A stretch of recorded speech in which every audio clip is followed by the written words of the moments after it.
നമ്മുടെ മറുനാടൻ മലയാളി സാജൻ സക്കറിയ വേടനെക്കുറിച്ച് പറയുന്നത്, വേടൻ ഒരു ദിവസത്തേക്ക് 15 ലക്ഷം രൂപ കൂലി ചോദിച്ചു എന്നാണ്.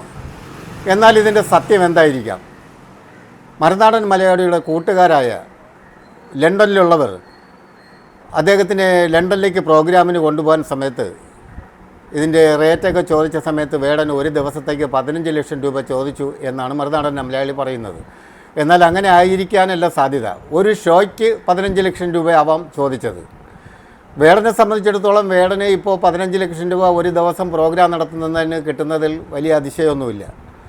കാരണം അദ്ദേഹത്തിൻ്റെ മൂല്യം വളരെയേറെ കൂടിയിരിക്കുന്നു. അതുപോലെ തന്നെ ഇപ്പോൾ ലണ്ടനിൽ ചെന്ന് പ്രോഗ്രാം നടത്തിയാലും കേരളത്തിൽ നടത്തിയാലും അദ്ദേഹത്തിന് ഇതിൽ കൂടുതൽ ക്യാഷ് കിട്ടാനുള്ള സാധ്യതയുണ്ട്. എന്നാലും ഷാജൻ പറഞ്ഞത് സത്യമാണോ എന്ന് നമുക്ക് നോക്കാം. ഇന്ന് കേരളത്തിൽ അങ്ങോളം ഇങ്ങോളം എല്ലാ ദിവസവും വേടൻ്റെ പരിപാടികളുണ്ട്. വേടൻ്റെ പരിപാടികളിൽ ആയിരക്കണക്കിന് ആളുകൾ തടിച്ചുകൂടുന്നു. പങ്കെടുക്കാൻ എത്തുന്ന പലരെയും അകത്ത് പ്രവേശിപ്പിക്കാൻ സംഘാടകർക്ക് കഴിയാറില്ല. കേരളത്തിന് പുറത്ത് തമിഴ്നാട്ടിലും വേടൻ തരംഗമായി തുടരുകയാണ്. തൻ്റെ ദളിത് സ്വത്വം ഉയർത്തിപ്പിടിച്ചുകൊണ്ടാണ് വേടൻ ഈ നേട്ടമെല്ലാം കൊയ്തത്. താൻ ദളിതനാണ്, അംബേദ്കറുടെ രാഷ്ട്രീയം പേറുന്നവനാണ്, അതുകൊണ്ട് തനിക്ക് അതിൽ അഭിമാനമുണ്ട് എന്ന് പറയുന്ന വേടൻ ആ ദളിത് സ്വത്വബോധം വ്യക്തമായി മാർക്കറ്റ് ചെയ്ത് സ്വീകാര്യനായി. ഇന്ന് വേടൻ്റെ ഒരു ഷോയുടെ നിരക്ക് എത്രയാണെന്ന് വേടൻ പോലും പരസ്യമായി ആരോടും പറയില്ല. എനിക്ക് പരിചയമുള്ള കുറച്ചു പേർ വേടനെ UK കൊണ്ടുപോകാൻ ഒരു ശ്രമം നടത്തി. നേരത്തെ അവിടെ പോയി പബ്ബിലൊക്കെ പാടുകയും ആളുകളോടൊപ്പം പാട്ടുപാടി കൂട്ടുകൂടി നടക്കുകയും ചെയ്ത ആളാണ്. എന്നാൽ വേടൻ ഈ വിവാദമുണ്ടായതോടെ തൻ്റെ വിപണി മൂല്യം ഉയർന്നത് തിരിച്ചറിഞ്ഞ് ചോദിച്ചത് ഒരു സ്റ്റേജിന് 15 ലക്ഷം രൂപയാണ്. വേടനെ കൊണ്ടുപോകുമ്പോൾ ഒരു 3-4 സ്റ്റേജെങ്കിലും നടത്തേണ്ടി വരും. ഓരോ സ്റ്റേജിനും 15 ലക്ഷം രൂപ വീതം കിട്ടിയാലേ വേടൻ എത്തൂ എന്നാണ് പറഞ്ഞത്. കൂടാതെയാണ് വേടൻ്റെ ബിസിനസ് ക്ലാസ് ടിക്കറ്റും മറ്റു സൗകര്യങ്ങളും ചെയ്തു കൊടുക്കേണ്ടത്. വേടൻ അതിന് മറുപടിയായി പറഞ്ഞത്, അതിനേക്കാൾ നിങ്ങൾ തരുന്ന ഈ തുകയേക്കാൾ കൂടുതൽ ഇവിടെ നിന്ന് എനിക്ക് കിട്ടിക്കൊണ്ടിരിക്കുന്നു എന്നാണ്. ഇക്കാര്യത്തിൽ എനിക്ക് വേടനോട് അഭിമാനമേ സന്തോഷമേ ഉള്ളൂ. മലയാളത്തിലെ ഒരു കൊച്ചു കലാകാരൻ, അതും ഒരു ദളിത് കോളനി പശ്ചാത്തലത്തിൽ വളർന്നു വന്നൊരു കലാകാരൻ, ഒരു ദിവസത്തേക്ക് 15 ലക്ഷം രൂപ കൂലി വാങ്ങുന്നത് പോലെ വളരുന്നത് ദളിത് സമൂഹത്തിനും കേരളീയ സമൂഹത്തിനും ഒരുപോലെ അഭിമാനകരമാണ്. എന്നാൽ ഈ ദളിത് രാഷ്ട്രീയം ഉയർത്തിപ്പിടിച്ചുകൊണ്ട് ദിവസക്കൂലിയായി 15 ലക്ഷം രൂപ വാങ്ങുന്ന വേടൻ കുറച്ചുകൂടി സത്യസന്ധത, നീതിബോധം തന്റെ നിലപാടുകളിൽ പുലർത്തണം. ദളിത് സ്വത്വബോധം ഉയർത്തിപ്പിടിക്കാം, അംബേദ്കറുടെ നിലപാടുകൾക്ക് വേണ്ടി ശബ്ദമുയർത്താം. എന്നാൽ ദളിതനെ സംരക്ഷിക്കുന്ന കുത്തകാവകാശം CPM-നും ഇടതുപക്ഷത്തിനുമാണ്. വേടൻ 15 ലക്ഷം രൂപ ചോദിച്ചത് അത്ര കൂടുതലൊന്നുമല്ല. നമുക്കറിയാമല്ലോ ഇന്ന് മലയാള സിനിമയിലെ അവസ്ഥയൊക്കെ. മോഹൻലാലും മമ്മൂട്ടിയൊക്കെ 5 വർഷത്തിന് മുമ്പ് 1-2 കോടി രൂപ മേടിച്ചിരുന്നവരാണ്. ഇന്നവർ 10, 15, 20 കോടിയൊക്കെയാണ് മേടിക്കുന്നത്. അതുപോലെ തന്നെ ഒന്നാം നിരയിലെ നടന്മാരും രണ്ടാം നിരയിലെ നടന്മാരും മൂന്നാം നിരയിലെ നടന്മാരുമൊക്കെ കോടിക്കണക്കിന് രൂപയാണ് മേടിക്കുന്നത്. അതുകൊണ്ട് തന്നെ വേടൻ്റെ 15 ലക്ഷം രൂപ അത്ര കൂടുതലെന്നൊന്നും പറയാൻ കഴിയില്ല. പിന്നെ അവർ ഈ ഒരു ഷോയ്ക്ക് 15 ലക്ഷം രൂപ മേടിക്കുകയാണെങ്കിൽ തന്നെയും അവർക്ക് അതിനനുബന്ധമായിട്ട് ഒരുപാട് ചിലവുകൾ ഉള്ളതാണ്. കാരണം ഒരു ദിവസം കാലത്തെ വന്ന് സ്റ്റേജിൽ കയറി ഈ പ്രോഗ്രാം നടത്താൻ കഴിയില്ല. അവർ എത്രയോ ദിവസം റിഹേഴ്സലുകൾ നടത്തിയാണ് അതിനുള്ള ഇൻസ്ട്രുമെൻ്റ് എല്ലാം വച്ച് അത്രയും പ്രോഗ്രാം അവർ റിഹേഴ്സൽ ചെയ്യുമ്പോൾ അവർക്ക് ഒരുപാട് സാമ്പത്തിക ചിലവുകളുള്ളതാണ്. അതുകൊണ്ട് തന്നെയാണ് അവർ ഇത്രയും പൈസയൊക്കെ ചോദിക്കുന്നത്. അതിനെയാണ് ഷാജിൻ ഇത്രയും ഒരു ദിവസം 15 ലക്ഷം രൂപ ചോദിക്കുന്നു എന്നൊക്കെ പറഞ്ഞ് ഭയങ്കര ഇതായിട്ട് പറയുന്നത്. പുള്ളി തന്നെ അദ്ദേഹം വാങ്ങിക്കുന്ന പൈസയെ പറ്റി വലിയ പ്രശ്നങ്ങളൊന്നും പറയുന്നില്ല. എങ്കിലും അതിനെ ഒന്ന് ഫോക്കസ് ചെയ്യാൻ പുള്ളി ശ്രമിക്കുന്നു എന്നുള്ളതാണ് സത്യം. അത് ശരിയല്ല. വേടൻ്റെ ഈ 15 ലക്ഷം രൂപ അത്ര കൂടുതലൊന്നുമല്ല. പിന്നെ അടുത്ത സാജൻ്റെ വാദം എന്ന് പറയുന്നത്, വേടൻ പറഞ്ഞു അത്രേ പിന്നെ ജയശ്രീറാം വിളിച്ചുകൊണ്ടാണ് വടക്കേ ഇന്ത്യയിലൊക്കെ ആൾക്കാരെ അടിച്ചു കൊല്ലുന്നത് എന്നൊക്കെ പറഞ്ഞുവെന്ന് വേടൻ പറഞ്ഞുവെന്ന് ഷാജൻ പറയുന്നു. നമുക്കതൊന്ന് കേൾക്കാം. കഴിഞ്ഞ ദിവസം റിപ്പോർട്ടർ ചാനലിന് കൊടുത്ത അഭിമുഖത്തിൽ വേടൻ പറയുന്നു, ശ്രീരാമൻ എന്ന മര്യാദ പുരുഷനെ കുറിച്ച് താൻ ഒരിടത്തും കേട്ടിട്ടില്ല, വായിച്ചിട്ടില്ല.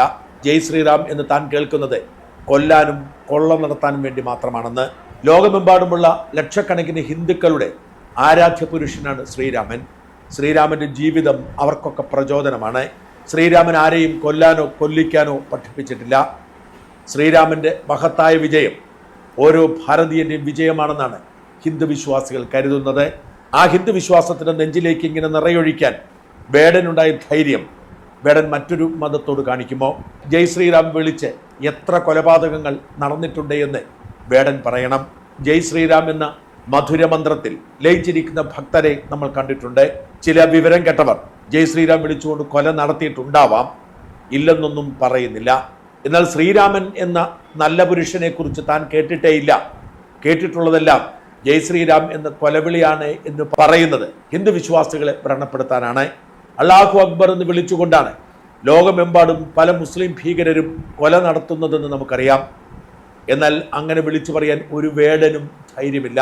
അതേസമയം ജയ് ശ്രീറാം എന്ന് പറഞ്ഞാൽ അത് കൊലപാതകത്തിൻ്റെ പ്രതീകമാണ് എന്ന് പറയാൻ ഇവർക്കാർക്കും ഒരു മടിയുമില്ല.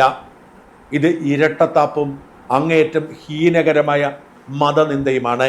ദളിതിൻ്റെ പേരിൽ ദിവസം 15 ലക്ഷം രൂപ കൂലി വാങ്ങുന്നതും ജീവിക്കുന്നതും ഒന്നും തെറ്റല്ല.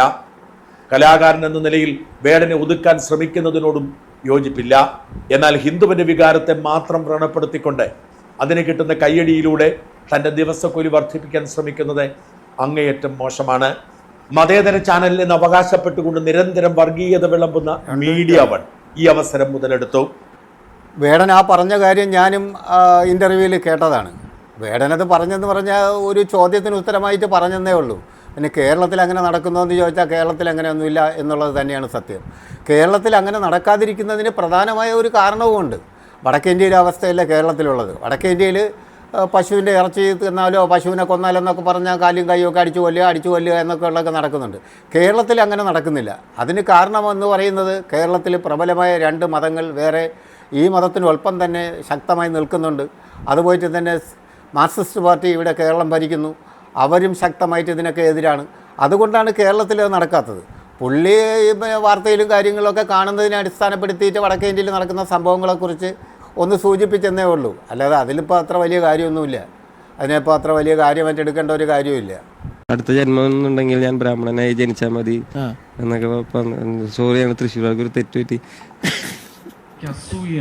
ഈ പൂണൂലിട്ട വർഗത്തിനോട് അടുത്ത ജന്മത്തിൽ പൂണുനൂലിടുന്ന വർഗത്തിൽപ്പെട്ട് തന്ത്രിമുഖ്യനാവണം.